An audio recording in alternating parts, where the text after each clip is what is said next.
to all. In classroom, we are confronting with students coming from different backgrounds, cultures, caste, class, etc. How do, as teachers, we understand them properly? In this video program, we are going to discuss about the growing up context of children, its implications to teachers. When we discuss from a school context, that is very relevant. So that we have with us one expert, Mr. A.J. Philip. Let I introduce our expert. Mr. A.J. Philip is the manager of Deebalaya Senior Secondary School, Kalkaji Extension, New Delhi, and Chairman Deebalaya Senior Secondary School, Guspati, New District, Haryana. He was until recently Secretary and Chief Executive of Deebalaya, one of Delhi's larger NGOs. He is a journalist by profession and has 48 years of experience. He has held high editorial positions in newspapers like the Tribune, the Hindustan Times, the Indian Express and All India Radio. He has written over 10,000 editorials for various newspapers and has written thousands of articles including obituary. He is also an author and translator. He has translated Professor Omcheri N. Pillai's autobiography Agasmigam, which won 2021 year's Kendriya Sahitya Academy Award into English. He had been a guest faculty at Bharatiya Vidya Bhavan, NISCOT and IIMC. He has also given guest lectures at AMU, Punjab University, Chandigarh, Punjabi University, Patiala and Himachal University. He was a consultant of IGNOU when it introduced a course in creative writing in the 80s. Welcome, sir, to this session. Okay, sir, regarding the growing up context of children, firstly, I want to know, could you please explain the psychosocial aspects of disadvantaged children? Over to you, sir. Yeah, thank you. Thank you for the nice words you said about me. I am very happy to introduce the two schools with which I am connected. One is situated in Delhi and the other is situated in one of the most backward districts of India. And Niti Aayog recently described New district in Haryana as the most backward district in the country. And our school is situated in Guspati, which is the most backward place in the whole of New district, which means our school is situated in the most backward place in the country. And the students from both the schools come from more or less the same socio-economic background. For instance, in the school in Delhi, our school is situated in what was once a huge slum area. And most of the children in our school come from nearby areas and they are all very poor. And in the case of our school in Haryana, most of the children, 99% of the children are from neighboring villages which are all very poor. And in both cases, one distinguishing feature of these schools is that the students are first generation learners, which means many of their parents have not gone to the school. It is the first time that they are coming to the school. So this is the background in which our students come from. Yes. Okay. So could you explain what are the psychosocial aspects of such children when they are coming to school? Yeah. As I mentioned, they are first generation students. They see the school as the only place where they can get information, where they can get knowledge. So they treat our teachers as virtually gods. Because it is from them that they get all the information. They can't go back to their parents and consult, Papa, is this right? Mommy, is this right? Because they themselves know that their parents are not educated or many of them are illiterate. So they see our school differently.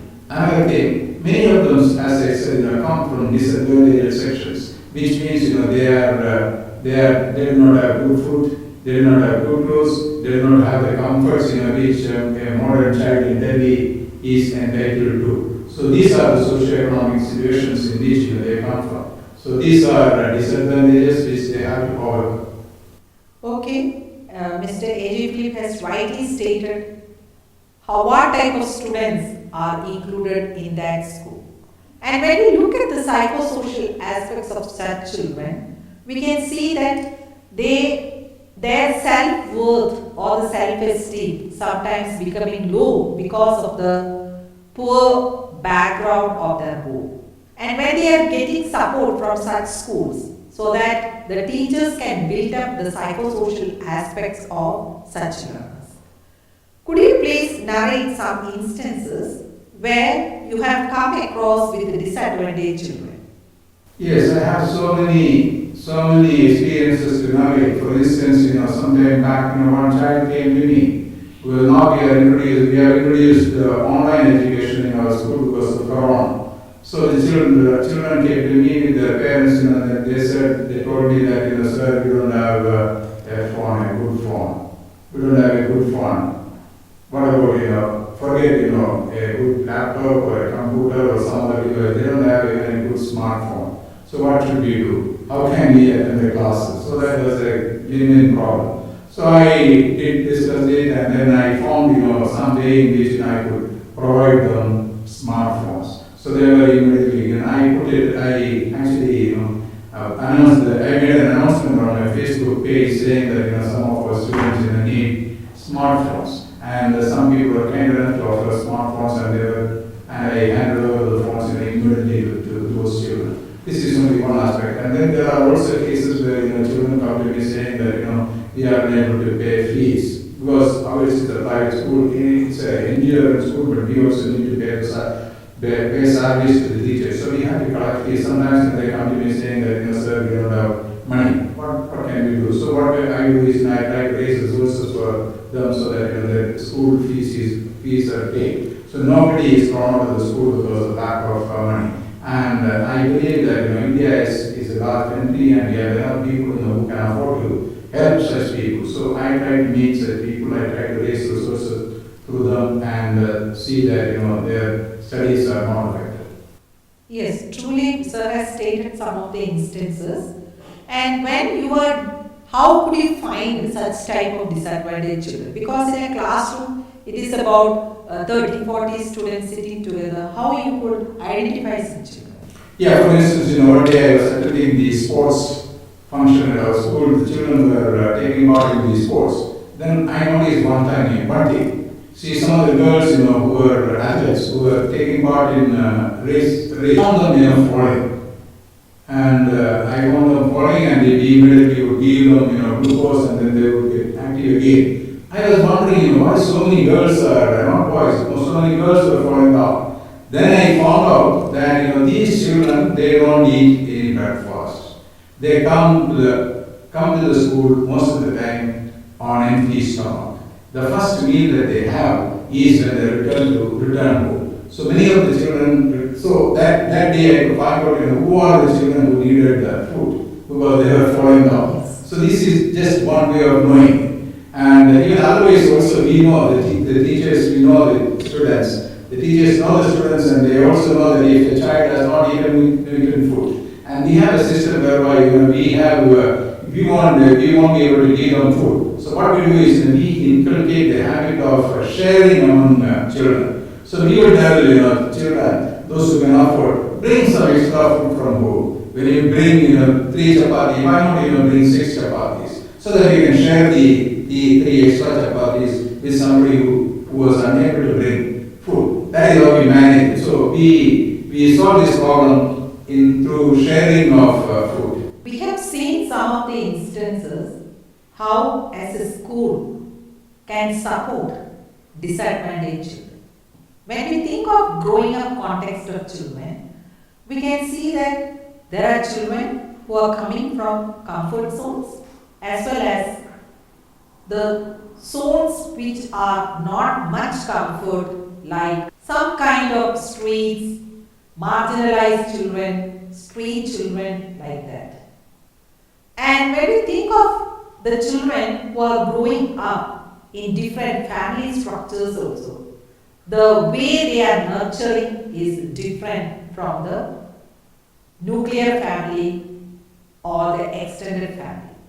Now we know that because of the fast-paced world, the parents are compelled to go for work, and we can see the rise or the emerging trends of families such as single parent family, cohabitant family. So different types of family structures are emerging. More than that, we can also see commuted family. What is the psychosocial aspects of such children when we think that when the children are getting the concern or the support from one parent, they are missing the love and support from the other parent. So in that case, it's not possible for one parent to resolve or solve the issues of such children. In that case, the school should be a second home for the learners. Do you think that disadvantaged children lack skills when they enter school? I personally do not believe that disadvantaged children lack skills when they enter the school. On the contrary, there may be better skill than children who come from advantaged families. Yes. For instance, a child who lives in a slum area, he knows much more about life than a child who grows in a bungalow. Why? Because he sees many things in life which a child sitting in a big bungalow won't see at all. So there is no lack of skills. Where the children lack is, for instance, a child who comes from a rich family may have access to knowledge, he may have access to information, he may have access to computer, he may have access to television. A child from a poor background may not have those advantages, but that cannot be called a lack of skills. And children from disadvantaged families have greater care for their fellow beings. I will give you one small example. 2 years back, we have a school in Saharanpur in Uttar Pradesh. I went there once. It was the New Year day. And, we took some eatables for the children, including a piece of cake. And the eatables, all the goodies were in a bag, in a small plastic bag, and he gave it to all the children. And everybody was also given a piece of cake. And believe me, there were about 150 children. They were all very, very poor children, and majority of them were little children. Believe me, I did not find a single child eating that cake. So I was curious. So I asked the children, why are they not eating? Why are they not eating? He said, car जाके खाएंगे, हमारा mummy के साथ खाएंगे, पापा के साथ खाएंगे. So they had not tasted, perhaps in their life, they might not have eaten a piece of cake. But when the cake was given, they wanted to have it with their family members. And I don't think that kind of concern is there from for among children who come from rich families. Yes. So that was an amazing experience for me. So children from the disadvantaged sections have perhaps greater skills than children from rich families. That is my personal experience. And you mentioned about single families and single parents. I have a very, very bad experience recently. He had a very brilliant student. He was from a very poor family. His mother was a maid servant, and he was doing very good in studies. And his husband and his father was North Indian. His mother was a South Indian. His mother was a North Indian. His father was a South Indian. And he was a very nice, very well-behaved child. One day, we found that, he committed suicide. When we went there, we were shocked to find that, there were differences of opinion between the husband and wife, and the husband had abandoned his wife and things like that. So that was the circumstances in which, but unfortunately, we did not know about his background, and he could not do much about it. But we lost a very brilliant and a boy who would have been, who would have succeeded in life. Okay. Yeah. Okay. So we have listened how, when on the part of teachers we are lacking to know the background of children, we are losing the future generation. So it's very important for a teacher to understand the background of a learner. From which background the learners are coming to class, why they are behaving in particular way. We may tell that such type of children are always creating disturbances or they are having some kind of problems. Whether we have taken any initiative to understand such children. So this is very important on the part of teachers as well as the school authorities to know the background of the teachers. So sir, you have stated about several instances. Could you please elaborate how can a school provide quality education to children belonging to disadvantaged group? In our case, a majority of the children are from poor backgrounds, and there are only a few children who can claim to be from the middle class background. So what we do is, so our teachers know about the background of the children, and I must here mention that the children from disadvantaged sections are far more disciplined than from rich families. That is what I have noticed. For instance, they treat the teachers as I said in the beginning, as something like gods. And the teachers get enormous respect from the children. Because you know why? Because they depend on the teachers for all their knowledge. And unlike, when they go home, in many rich families, the homework given by the school is actually done by the parents. But in our case, our children cannot expect their parents to help them in doing their homework. So what we do is, we generally do not give homework to the children, or we give only work which they themselves can do. Yes. We don't expect the parents to help the children at all. So that is how we take. And besides, we also take care of the children, and we also ensure that if a child has a problem, we will try to find out what is the problem. And we have employed 2 counselors, full-time counselors, and their job is to counsel the children. And we have several cases where our counselors were able to resolve their problems and bring them up properly. I'll give you a small example. We had a very difficult child. He was a very difficult child in the sense that he was a very rebellious boy. And he had come to our school from a government school.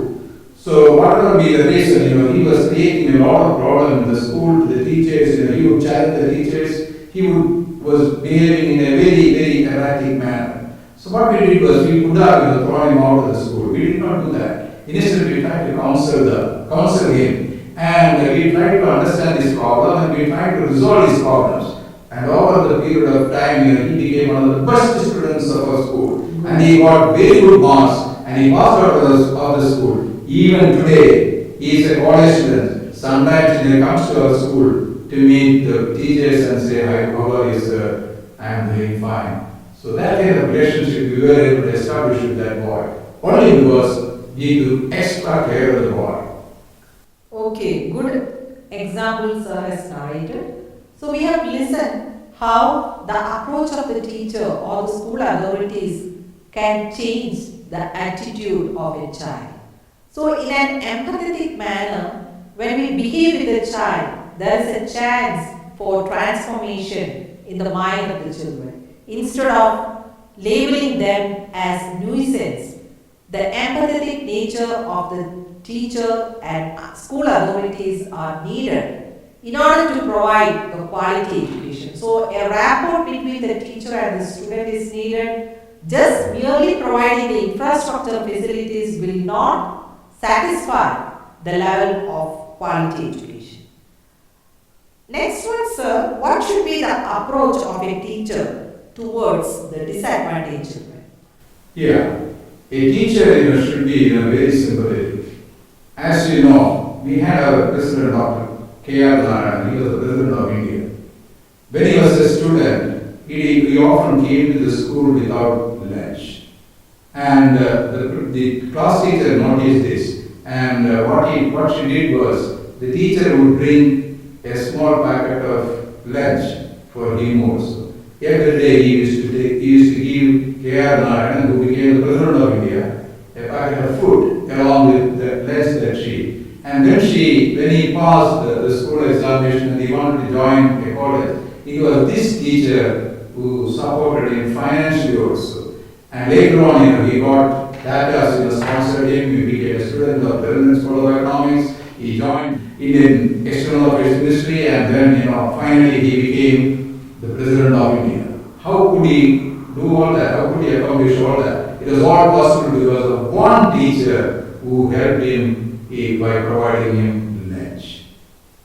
Okay, sir. You have narrated a very good example where it is in front of us. How the approach of a teacher, the empathetic attitude of a teacher changed the life of a student, and how the student achieved the highest position in India. And at last, sir, what do you want to tell about whether the teacher should understand the diverse context of children? Why is it necessary? Yes. See, all children are good children. No child is bad. All children are good, and they are very good if they are treated well by the teachers. The teacher should know the circumstances of a child. If the teacher knows, if the teacher sees that a child his uniform is not well, is not proper, then he should not blame. You should try to find out why, and then you may come across. The child may be telling you that he has only one dress to wear, so he was wearing it, yesterday night also. That is why it got soiled. So you should not blame the children. So when the winter comes, the dress may not be that clean. So the teacher should understand the student and then treat him or her accordingly. And if there is a good rapport between the teacher and the taught, and nothing is impossible for her. Okay, sir. Thank you for your description with instances from the school background. So through this video, you should be able to understand the necessity to realize the background of the children and how to deal with children in an effective manner.